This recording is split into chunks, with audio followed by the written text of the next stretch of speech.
ಅಮೇರಿಕಾದ ಮಿಸ್ಸೋರಿ ಅನ್ನುವಂತಹ ಒಂದು ಫಾರ್ಮ್, ಅಲ್ಲಿ ಜೇಮ್ಸ್ ಫಾರ್ಮ್ ಅಂದಾಗಿ, ಜೆಸಿ ಜೇಮ್ಸ್ ಫಾರ್ಮ್ ಎಂಬುದಾಗಿ ಒಂದು ಫಾರ್ಮ್ ಇತ್ತು. ಅಲ್ಲಿ ಒಬ್ಬ ಪಾಸ್ಟರ್, ಸೇವಕರು, ಪ್ರಸಂಗಿ ಮತ್ತು ಇಬ್ಬರು ಮಕ್ಕಳು ವಾಸ ಮಾಡ್ತಾ ಇದ್ರು. ಆ ಮಕ್ಕಳು ಆಟ ಆಡ್ಲಿಕ್ಕೆ ಹೋದಾಗ ದಿಢೀರಂತ ಆ ಮಕ್ಕಳಿಗೆ ಒಂದು ನಾಯಿ ಸಿಕ್ತು.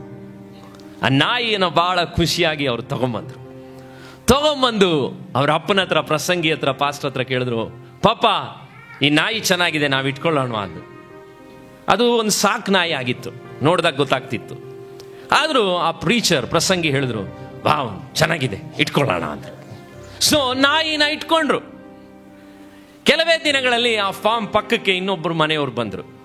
ಅವ್ರು ಬಂದಾಗ ಅಲ್ಲಿ ಹುಡುಕ್ತಾ ಇದ್ರು ಅವ್ರ ನಾಯಿಗೋಸ್ಕರ. ಆದರೆ ಆ ನಾಯಿ ಅವ್ರ ಹತ್ರ ಸಿಗ್ಲಿಲ್ಲ. ಅವರು ಪಕ್ಕದಲ್ಲೇ ಆಟ ಆಡ್ತಾ ಇದ್ದಂಥ ಮಕ್ಕಳನ್ನ ಆ ಸಮಯದಲ್ಲಿ ಹೋಗಿ ಮಾತಾಡ್ತಾ ಇರಬೇಕಾದ್ರೆ ಅವರು ಮಾತಲ್ಲಿ ಕೇಳಿದ್ರು. ಅಷ್ಟೊತ್ತಿಗೆ ನಾಯಿ ಒಳಗಿತ್ತು. ಮಕ್ಕಳ ಹತ್ರ ಕೇಳಿದ್ರು, ನೀವೇನಾದ್ರೂ ಇಲ್ಲೊಂದು ನಾಯಿ ನೋಡಿದ್ರಾ ಅಂತ. ನೋ, ನಾಯಿ ತುಂಬಾ ಇಷ್ಟ. ಹಾಗಾಗಿ ಮನೆಗೆ ಹೋದಾಗ ಆ ಮಕ್ಕಳಿಗೆ ಒಂದು ಗೊತ್ತಾಯ್ತು, ಆ ನಾಯಿ ಬಾಲದಲ್ಲಿ 2 ಬಿಳಿ ಪಟ್ಟೆ ಇದೆ ಅಂತ. ಮಕ್ಕಳು ಬಹಳ ಜಾಣರು, ಅವರ ಅಪ್ಪನಿಗೂ ಹೇಳಿದ್ರು. ಆದರೆ ಶೂ ಪಾಲಿಶ್ನಲ್ಲಿ ಅದ್ರ ಬಾಲನ ಬ್ಲ್ಯಾಕ್ ಮಾಡಿದ್ರು. ಬ್ಲ್ಯಾಕ್ ಮಾಡಿದ್ಮೇಲೆ ಆ ಪಾಸ್ಟರ್ ಮನೆ ಪಕ್ಕದಲ್ಲಿ ಆ ವ್ಯಕ್ತಿ ಓಡಾಡ್ತಾ ಇದ್ದಾರೆ. ಆದರೆ ದಿಢೀರಂತ ಅವ್ರಿಗೊಂದ್ಸರಿ ಅನ್ನಿಸ್ತು, ಆ ನಾಯಿನೂ ನೋಡಿದ್ರು. ಆ ಫ್ಯಾಮಿಲಿ ಅವ್ರಿಗೆ ಗೊತ್ತಾಯ್ತು ಇವರೊಬ್ರು ಸೇವಕರು ಅಂತ. ಅವ್ರ ಮತ್ತೆ ಕೇಳಿದ್ರು, ನಾಯಿ ನಮ್ಮ ಥರನೇ ಇದೆ, ನಮ್ದೇನೇ ಇರಬೇಕು ಅಂತ.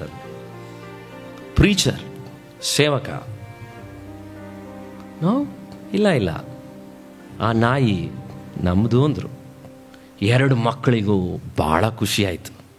ವಾಪಸ್ಸು ಮನೆಯಲ್ಲಿ ನಾಯಿನ ಉಳಿಸ್ಕೊಂಡ್ರು. ಆದರೆ ನಾಯಿನ ಉಳಿಸ್ಕೊಂಡಂತಹ ಪ್ರಸಂಗಿ ತನ್ನ 2 ಮಕ್ಕಳುಗಳನ್ನು ಕಳ್ಕೊಂಡ್ರು. ಯಾಕಂದ್ರೆ ಜೆಸ್ಸಿ ಮತ್ತು ಜೇಮ್ಸ್ ಇಬ್ಬರು ಅಮೇರಿಕಾದಲ್ಲಿ ಅತಿ ಹೆಚ್ಚು ರಾಬರಿ ಮಾಡಿದಂತಹ, ಕ್ರೈಮ್ಗಳನ್ನು ಮಾಡಿದಂತಹ, ದೊಡ್ಡ ದೊಡ್ಡ ಬ್ಯಾಂಕ್ಗಳನ್ನು ದರೋಡೆ ಮಾಡಿದಂತಹ ಇಬ್ಬರು ಮಕ್ಕಳಾಗಿ ಬದಲಾದರು.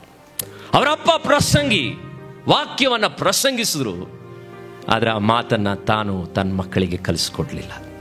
ನಾಯಿಯನ್ನು ಉಳಿಸ್ಕೊಂಡು ಮಕ್ಕಳನ್ನು ಕಳ್ಕೊಂಡಂತ ಅವಿಧೇಯನಾದಂತಹ ಪ್ರಸಂಗಿ. ಒಂದು ವೇಳೆ ಆ ವಸ್ತು ನಮ್ದಲ್ಲ ಅನ್ನೋದನ್ನ 10 ಆಜ್ಞೆಗಳಲ್ಲಿ ಇರುವಂಥದ್ದನ್ನ ಮಕ್ಕಳಿಗೆ ಕಲಿಸಿ ನಾಯಿಯನ್ನು ಅವತ್ತು ಅವ್ರು ಕಳಿಸ್ಕೊಟ್ಟಿದ್ರೆ, ತಾನೂ ಉಳಿದಿರೋರು, ತನ್ನ ಮಕ್ಕಳುಗಳನ್ನು ಕೂಡ ಪರಲೋಕಕ್ಕೆ ನಡೆಸುವಂತಹ ಮಾದರಿಯಾಗಿ ಬದುಕಿರೋರು.